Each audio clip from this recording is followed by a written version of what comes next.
mais ça fait mal ce que tu me dis. Oui, bah tes blessures, machin, c'est bon, c'est pas mon problème, t'as qu'à aller voir un psy.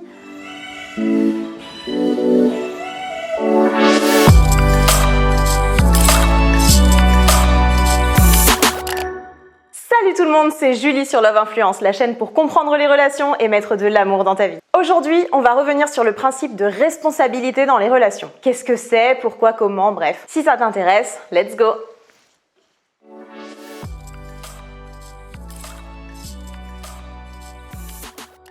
Dans une relation, il peut se passer des choses qui ne nous plaisent pas, voire même qui nous font mal. À l'inverse, parfois ce sont nos actions et nos propos qui peuvent amener l'autre à se sentir blessé. Quand on se sent blessé, notre cœur se déchire.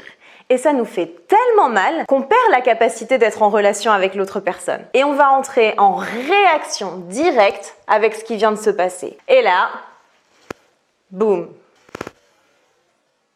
Notre cœur étant blessé et fermé, il y a une partie de nous qui va nous pousser à développer un comportement protecteur.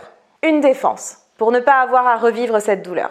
Un peu comme un gardien d'une zone blessée.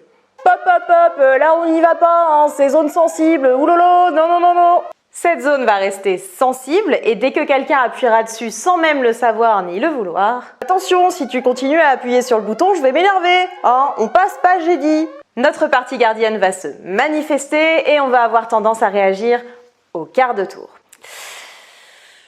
On va alors réagir de plusieurs façons. D'abord, on a une sorte d'agitation intérieure qui va se transformer peut-être en agacement, voire même en agressivité. On peut même en arriver à de la violence verbale ou physique dans les cas les plus extrêmes.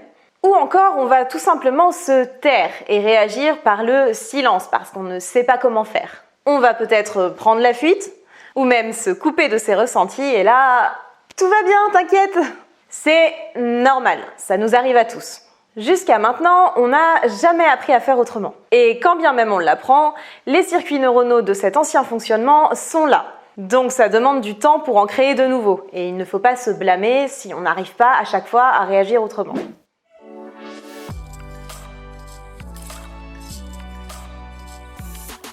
Bon, ce qu'il faut comprendre, c'est que cette blessure et les réactions qui s'ensuivent sont créées parce qu'à la base, j'ai un besoin, un élan, une valeur auquel l'autre ne répond pas positivement ou qui va même être stoppé par une autre personne qui n'est pas sur la même longueur d'onde au même moment que moi. Je me rends compte que j'ai oublié de filmer l'exemple quand j'ai filmé, donc je vous le rajoute ici en voix off. Vous êtes à la maison et avez prévu d'emmener votre conjoint au resto pour lui faire une super surprise. Vous l'attendez avec impatience pour voir sa réaction. Et quand il rentre, lui, il a passé une mauvaise journée et il a juste envie de dormir et alors pas du tout envie de sortir.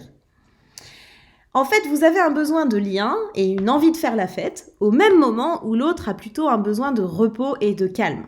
Donc pas le même besoin au même moment. Et si on prend pas le temps de discuter à ce moment-là, ça peut amener vraiment à des incompréhensions et on va avoir des choses du type « Mais regarde tout ce que j'ai fait pour toi, j'ai préparé tout ça depuis des mois et c'est comme ça que tu me remercies, tu vois jamais ce que je fais pour toi !» Et l'autre pourrait répondre quelque chose du genre « Mais attends, tu te rends pas compte, mais là je suis épuisée, moi je travaille toute la journée, j'ai besoin de repos là !» Et parce que c'est l'autre qui ne rejoint pas mon besoin à ce moment-là, je vais alors croire que c'est de sa faute si je me sens mal. Et là, c'est le drame. On sort complètement de la relation, on va commencer à accuser l'autre, lui faire des reproches et tout un tas de choses qui ne favorisent pas du tout la relation. Généralement, on va dire que je me sens mal parce que tu as fait ceci ou cela.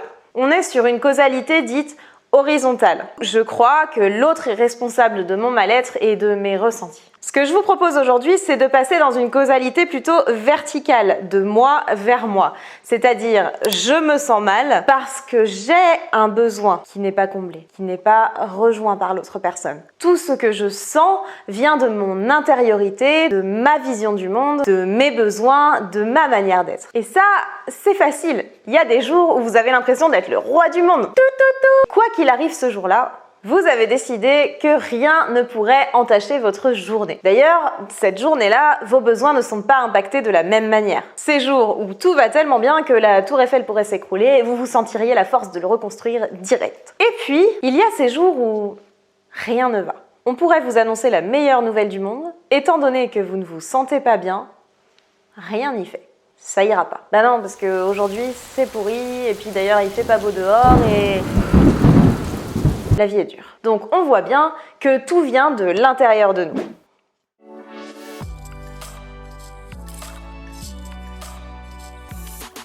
Prendre sa responsabilité, c'est arrêter de mettre des jugements, des critiques ou des reproches sur le dos de l'autre parce que je me sens mal. C'est en fait reconnaître que la cause de mon mal-être, elle est intérieure. Il existe des blessures chez moi qui ne sont pas guéries et des zones dans lesquelles je suis particulièrement sensible. À l'inverse, je suis responsable de mes pensées, mes actions, mes paroles. Par contre, je ne suis pas responsable de la manière dont l'autre le perçoit. Les sentiments qu'éprouve un être humain sont toujours générés par ses besoins et donc lui appartiennent. Ce que fait l'autre va agir comme un stimulus, un peu comme le doigt qui appuie sur le bouton de la zone sensible, mais il n'en est pas la cause. Vous voyez par exemple ici j'ai une plaie, je me suis fait mal, on dira pas comment. Si quelqu'un vient et me serre la main, je vais avoir mal. Non pas parce que lui il me serre la main, mais parce que j'ai déjà une plaie à l'intérieur. Donc la plaie elle vient de moi. Lui, il fait que appuyer dessus. Et c'est pour ça que ça me fait mal. Attention, warning. Je voudrais quand même clarifier quelque chose, parce que là, je vous attends. Si je suis pas responsable de comment il se sent l'autre, alors ça veut dire que je peux faire n'importe quoi. Vu que ça lui appartient, en fait, ça me concerne pas. Non, c'est pas ça? Un ancien ami, à chaque dispute, me sortait tout le temps « Ça t'appartient, j'y suis pour rien si ce que je fais ça te blesse. T'as qu'à aller régler tes blessures. » S'il vous plaît, ne faites surtout pas ça. C'est extrêmement violent pour votre interlocuteur d'entendre ce genre de choses. Parce que oui, dans la théorie, ça m'appartient. Et oui, en soi, ce n'est pas l'autre qui me blesse, mais moi qui me sens blessée parce que j'ai un besoin qui n'est pas rejoint à ce moment-là. Certes. Maintenant, l'art d'être en relation, c'est l'art de favoriser l'harmonie et l'élan mutuel d'une relation. Autrement dit, l'art de favoriser la relation. Alors, posez-vous la question. Est-ce que je veux favoriser la connexion? Est-ce que je veux favoriser la relation? Faire en sorte que ça se passe bien? Est-ce que ce que je fais augmente ou diminue mes chances d'avoir une belle qualité de relation? On va faire une petite mise en application. Admettons, vous êtes dans un groupe d'amis. Parmi eux, il y en a un qui a environ la trentaine et qui perd ses cheveux. Et ça y va, ça chambre, ça fait des blagues dans tous les sens, etc., etc. Bon, vous connaissez. Cet ami va d'abord être gêné et peut-être même rire avec vous. Puis, au bout d'un moment, il vous exprime que ces moqueries le blessent, parce qu'il est réellement complexé par ça. Bon, eh bien, à partir du moment où cet ami a eu le courage de vous exprimer sa limite, c'est à vous de la prendre en compte et d'arrêter les moqueries. Et si vous décidez de continuer alors qu'il a déjà exprimé son malaise, vous le faites, mais en conscience que ça peut mal se passer entre vous. Si on traduit tout ça, vous faites quelque chose et l'autre vous dit « Eh, mais ça fait mal ce que tu fais !» Vous n'allez pas lui dire « Débrouille-toi !» L'art de la relation, ce n'est pas renvoyer l'autre dans sa chambre en lui disant « c'est pas mon problème ». Je peux ne pas me sentir responsable, mais me sentir tout de même concernée, étant moi-même le doigt qui a appuyé sur la zone sensible de l'autre. Et ça fait une différence dans la relation. Parce que si je me sens concernée, je vais plutôt essayer de me relier à ses besoins, essayer de comprendre en quoi, finalement, ce que je viens de faire lui fait mal. Non pas pour trouver des solutions à sa place, non pas pour guérir ses blessures, mais tout simplement pour que la personne se sente entendue. Ce qui change beaucoup de choses. Une fois que j'ai compris ses besoins, on peut créer une discussion. Attention, c'est pas du tout une obligation de pratiquer l'art des relations. Je suis pas en train de dire que ça l'est. Simplement, dans ce cas, je suis en conscience que ce que je fais n'est pas en train de favoriser la relation. Et c'est ok. Parfois d'ailleurs, ça m'est difficile de rentrer en empathie avec les besoins de l'autre parce que j'ai moi-même besoin d'empathie. Parce que je suis moi-même touchée. Et c'est ok. On n'a pas toujours les moyens ni l'élan d'être en relation. L'important, c'est que ce soit fait en conscience. Rappelez-vous la petite question du début.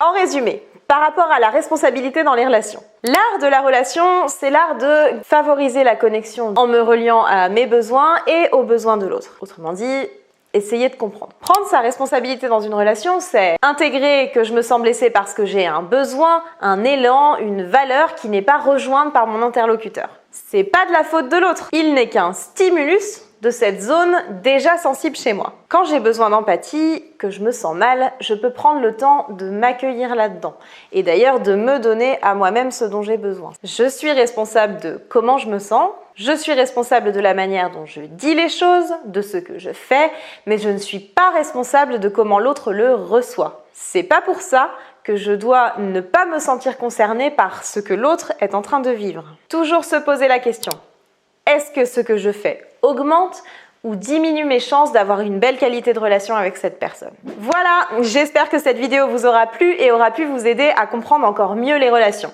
N'hésitez pas à me laisser un petit commentaire, un petit like et à vous abonner à ma chaîne si ce n'est pas encore fait. Vous pouvez aussi me retrouver sur Insta ou sur Facebook et moi je vous dis à très vite pour une prochaine vidéo sur l'art des relations. Ciao!